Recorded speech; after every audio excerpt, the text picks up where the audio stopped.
شرک سے بچنا. شرک کہاں کہاں ہوتا ہے، کس طرح ہوتا ہے، اس کے کیا اقسام ہیں. تو ایک ہے اللہ تعالیٰ کی صفات، ایک ہے اس کی ذات، ایک ہے اس کی صفات، ایک ہے اس کے نام. ذات، صفات، نام. کسی کو شریک کرنا، علم میں کسی کو شریک کرنے میں، ذات میں، صفات میں یا ناموں میں کسی اور کو شریک کرنا، اللہ جیسا نام رکھنا، تو یہ شرک کہلاتا ہے. اللہ تعالیٰ کی جو ذات اور صفات اللہ کے لیے مخصوص ہیں اور بندوں کے لیے بندگی کی علامتیں قرار دی گئی، انہیں غیر کے لیے بجا لانا بھی شرک ہے. مثلا جو رکوع ہے، سجدہ ہے، دعا ہے، یہ بندگی ہے. یہ اللہ سے انسان مانگتا ہے، کسی اور سے مانگے گا تو شرک بن جائے گا. اب اللہ تعالیٰ کی ذات بھی کسی کو شریک ٹھہرانا کس طرح ہوتا ہے؟ مثلا عیسائیوں اور مجوسیوں کی طرح دو یا زائد خدا ماننا. عیسائی 3 خدا مانتے ہیں. قرآن کہتا ہے لَقَدْ كَفَرَ الَّذِينَ قَالُوا إِنَّ اللَّهَ الثَّالِثُ ثَلَاثَةٌ. وہ لوگ کافر ہو گئے جنہوں نے کہا کہ اللہ تینوں میں سے تیسرا ہے، یعنی 3 خدا ہے. اللہ بھی ہے، عیسیٰ علیہ السلام بھی خدا ہے، اور کچھ کا یہ عقیدہ کہ ان کی والدہ حضرت مریم علیہ السلام کو بھی خدائی اختیارات حاصل ہیں، اور کچھ ان میں کہتے ہیں کہ جبرائیل علیہ السلام کو خدائی اختیارات حاصل ہیں. یہ کن کا عقیدہ ہے؟ عیسائی. اور مجوسی جو ہے وہ 2 خدا مانتے ہیں. ایک جو کو خدا کہتے ہیں اور ایک کو یزدان کہتے ہیں. تو 2 خداؤں کا ان کا عقیدہ ہے. غیب کی وہ باتیں جن کے بارے میں قرآن حدیث میں صراحت آئی ہے کہ انہیں اللہ تعالیٰ ہی جانتے ہیں، اللہ تعالیٰ کے سوا انہیں کوئی نہیں جانتا. ایسی چیزیں بندوں کے لیے اللہ تعالیٰ کی عطا ماننا.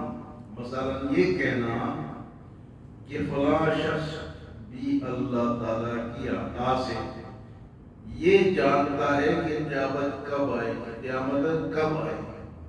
فلاں شخص بھی اللہ تعالیٰ کی عطا سے یہ جانتا ہے کہ قیامت کب آئے گی. تو اللہ تعالیٰ کی عطا سے وہ جانتا ہے، تو اس کو ہم نے اللہ کے اس غیب کے صفت میں شامل کر دیا. یہ تو اللہ جانتا ہے کہ قیامت کب آئے گی. ہم کہتے ہیں کہ فلاں آدمی بھی اللہ تعالیٰ کی عطا سے. اللہ تعالیٰ نے کسی کو یہ عطا کیا ہی نہیں ہے. کس کو عطا کیا ہے کہ میرا فلاں نبی یا فلاں بندہ وہ بھی قیامت کب آئے گی جانتا ہے. تو اس طرح عقیدہ رکھنا بھی شرک ہوگا. کسی بندے میں تصرف اور قدرت کو اللہ تعالیٰ کی عطا سمجھے. تصرف اور قدرت، تصرف کہتے ہیں کہ کسی بندے کے اندر تبدیلی لانا، تصرف کو کہتے ہیں. اور قدرت تو سب کو پتہ ہے کہ قدرت کس کی ہے؟ اللہ تعالیٰ کی. کسی بندے میں تصرف اور قدرت کو اللہ تعالیٰ کی عطا سمجھے اور ساتھ یہ مانے کہ اس کا کسی کو نفع یا نقصان پہنچانا اللہ تعالیٰ کی مرضی اور ارادے کا پابند نہیں.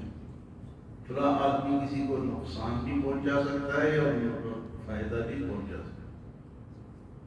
یہ لوگوں کا عقیدہ ہے. آپ داتا دربار میں جائیں، جب ان کا عرس ہوتا ہے تو ہزاروں ٹن دودھ آتا ہے اور وہ یہ سمجھتے ہیں کہ دودھ نہیں دیں گے تو نقصان داتا صاحب پہنچائیں گے. اگر دودھ نہیں دیں گے آپ حساب نہیں ہوتی باتیں آپ پوچھ سکتے ہیں. تو اس طرح عقیدہ ہر دربار سے یا کسی بزرگ سے رکھنا کہ وہاں بھی بکرا نہیں بھیجیں گے، دودھ نہیں بھیجیں گے، دودھ نہیں بھیجیں گے تو ہمیں نقصان ہو جائے گا. تو نقصان کون دیتا ہے؟ اللہ. کوئی اور نہیں دے سکتا. اسی طرح نفع بھی کون پہنچاتا ہے؟ اللہ تعالیٰ. نفع بھی اللہ کے سوا کوئی اور دوسرا بندہ یا وہ نہیں دے سکتا. تو اس طرح یہ چیزیں موجود ہیں. تو اللہ تعالیٰ سب کو توحید پہ قائم دائم رکھے. توحید ایک بہت بڑی دولت ہے. توحید جو ہے اللہ تعالیٰ کا ایک ماننا ہے ذات میں بھی اور توحید نہیں ہوگا تو آپ کے لاکھوں کروڑوں عبادتیں ضائع ہو جائیں. وہ کس طرح؟ بھئی آپ نے اتنی عبادتیں کی لیکن ادھر اللہ کا تو ایک معنی ہی نہیں. جس کے لیے آپ کر رہے ہیں اس کو تو ایک معنی ہی نہیں. اس کو ایک نہیں مانا وہ فرمائے گا کہ جاؤ لے جاؤ، تو نے یہ کام میرے لیے کیا ہی نہیں. یہ بنیاد بیسٹ ہے. اس کے اوپر آپ عقیدہ پہلے ٹھیک کریں کہ اللہ تعالیٰ کے سوا کوئی دوسرا معبود، خدا، مشکل کشا، حاجت روا، عالم الغیب، حاضر نفع دینے والا، نقصان دینے والا کوئی اور نہیں. یہ آپ کا عقیدہ ہو گیا. یہ آپ نے مان لیا. اس کو عقیدہ کیا. جب آپ نے مان لیا اب اس کے اوپر آپ نیکیاں رکھتے جائیں.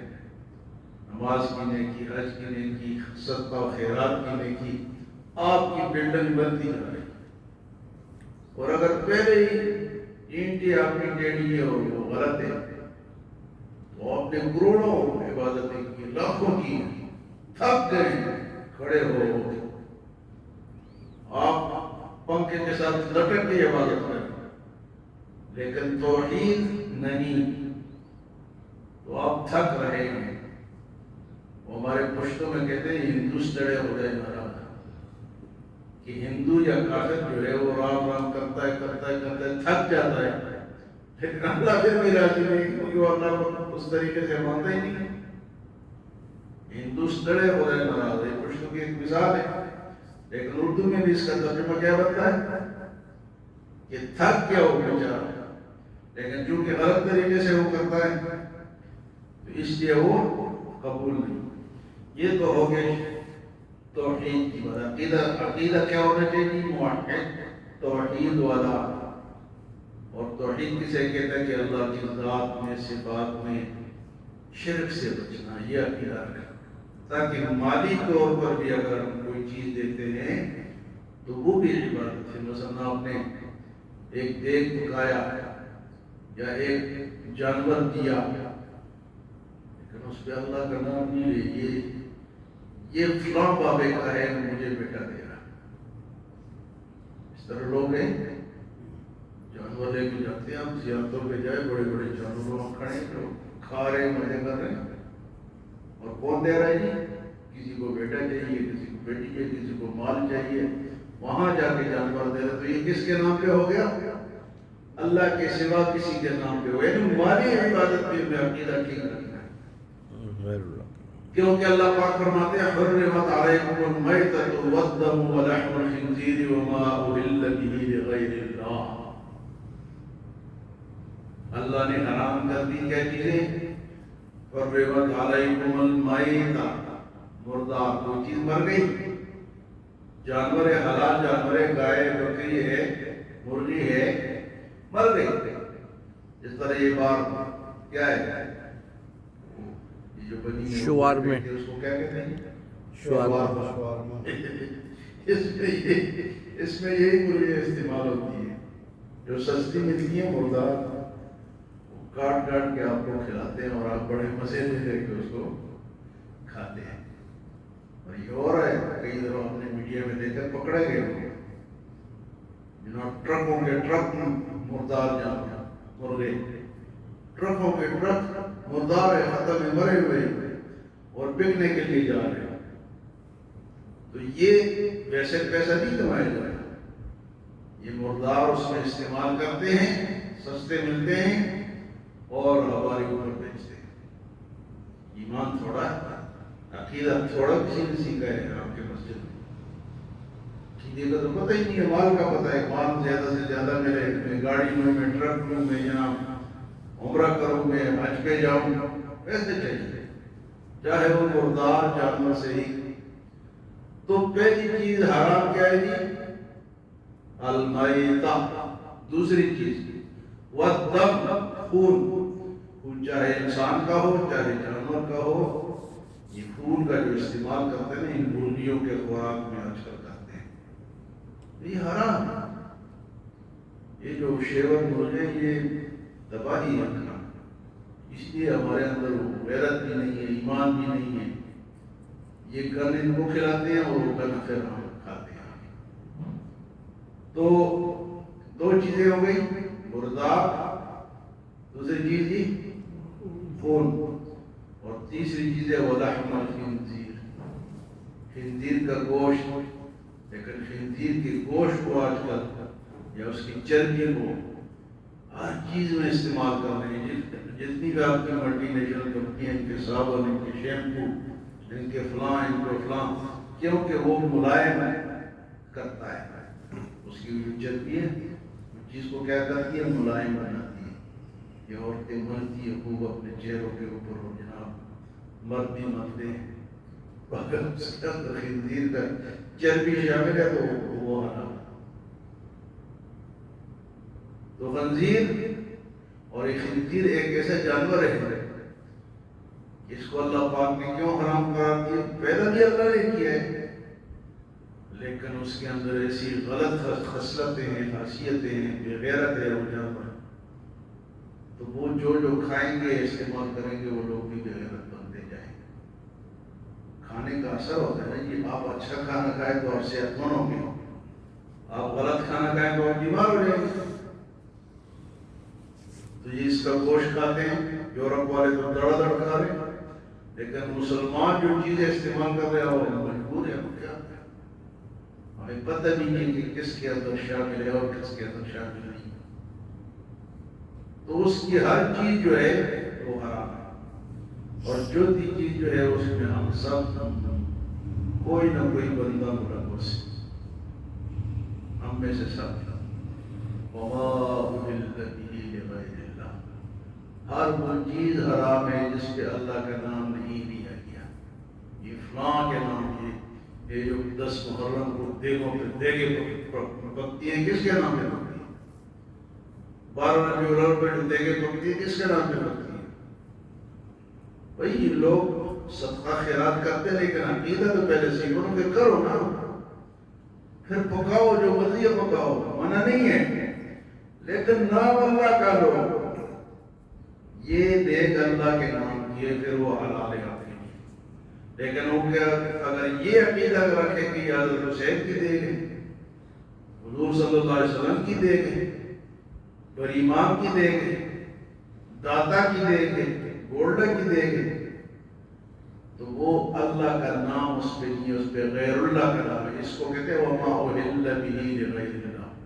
ہر وہ چیز یعنی مردار، خون اور خنزیر، وما أهل به لغیر اللہ، ہر وہ چیز حرام ہے جس پہ اللہ کا نام نہیں۔ چاول ہم سب لاتے ہیں، بچوں کو بھیجتے ہیں، بیٹا جا کے لے آؤ باہر، بڑے مزیدار چاول پکڑے، آپ بھی لے آؤ، یہ نہیں پتا کہ وہ کس کے نام پہ پکے، پوچھنا تو چاہیے۔ اور وہ جو پکا رہے ان بیچاروں کو بھی نہیں پتا، ان کو پہلے سیکھنا چاہیے نا کہ میں دیکھ تو دے رہا ہوں تو کس طرح دوں، تو یہ بات۔ تو اس میں ہم تقریباً سب کھاتے نہیں کھاتے، ظاہر ملوث ہے یا نہیں؟ اللہ پاک فرماتے ہیں سورۃ مائدہ میں کہ قل لا یستوی الخبیث والطیب، میرے نبی آپ کہہ دیں کہ حرام اور حلال برابر نہیں، قل لا یستوی الخبیث والطیب، طیب اور خبیث گندی چیز برابر ہے؟ قل لا یستوی الخبیث والطیب ولو اعجبک کثرت الخبیث، اگر کہ یہ گندی چیز کی کثرت آپ کو پریشان نہ کرتی، آپ کو حیران نہ کرتے؟ کس طرح پریشان کس طرح کریں گے کہ کثرت ہے، ادھر بھی پکڑا ہے، ادھر بھی پکڑا ہے، ادھر بھی پکڑا ہے، حاجی صاحب بھی پکا رہے، جناب شیخ صاحب بھی پکا رہے، پٹھان صاحب بھی پکا رہے، کثرت۔ آپ پریشان ہو جائیں گے، یہ کس طرح حرام ہو سکتا ہے؟ حالات سارے کھا رہے ہیں، میں بھی کھاؤں۔ اللہ فرماتے ولو اعجبک، میرے نبی اگر یہ کثرت آپ کو تعجب میں ڈال دے، پریشان کر دے۔ لازمی بات ہے، ایک آدمی ایک گلی میں رہتا ہے اور حلیم پک رہی ہے، کہتے ہیں میں بھی کھاؤں، اگر نہیں کھاؤں گا تو یہ تو پریشان ہو گئے، آپ سارے کھانے میں کیوں نہیں؟ وَلَوْ أَعْجَبَكَ كَثْرَةُ الْخَبِيثِ، میرے نبی اگر یہ کثرت آپ کو پریشان کر دے، آپ کو تعجب میں ڈال دے، حیران کر دے، تو حیران ہم ہو رہے نہیں ہو رہے؟ سارے کھا رہے تو میرے بھی تو بچے ہیں، میں بھی تو کھاؤں۔ مجھے اس دن ایک آدمی نے بتایا کہ ہم تو رہ نہیں سکتے، آپ کے بچے کو کہتے بیٹا جا کے لے آؤ، سارے کھا رہے ہیں، میرا بھی دل کرتا ہے میں بھی کھاؤں۔ اللہ اکبر۔ تو یہ مالی شرک، ایک عبادت والا شرک اور ایک مال کا شرک، یہ حرام اللہ کے نام کے لیے، اور ہم کھا رہے ہیں، دے رہے ہیں۔ اچھا جی، پھر صحیح طریقہ کیا ہے کہ میں دیکھ کو کھاؤں، کھلاؤں لوگوں کو، جانور ذبح کروں لوگوں کو کھلاؤں؟ یا اللہ تیرے نام پہ میں بکرا ذبح کر رہا ہوں، تو اس کو قبول فرما۔ اب اگر آپ کھائیں گے لوگوں کو کھلائیں گے تو جائے گا۔ دیکھ پکائی آپ نے اللہ کے نام کی، خود بھی کھائے سب کھائے، منع تو نہیں ہے، منع نہیں ہے، طریقہ نہیں پتا، طریقے کا نہیں، طریقہ سیکھنا ہے۔ یہ جو آیت ہے نا حرمت علیکم المیتۃ والدم ولحم الخنزیر وما اہل، یہ 3 دفعہ قرآن میں آئی ہے۔ تو اصل دین پہ چلنا، عقیدے کو درست رکھنا، یہ سوچ سے تعلق رکھتی ہے کہ میں کسی سے پوچھوں، سیکھوں۔ اگر آپ کی سوچ نہیں ہے بس جی رہے ہیں تو جی رہے، تو سب جی رہے ہیں۔ اللہ ہمیں عمل اور سمجھ کی توفیق عطا فرمائے۔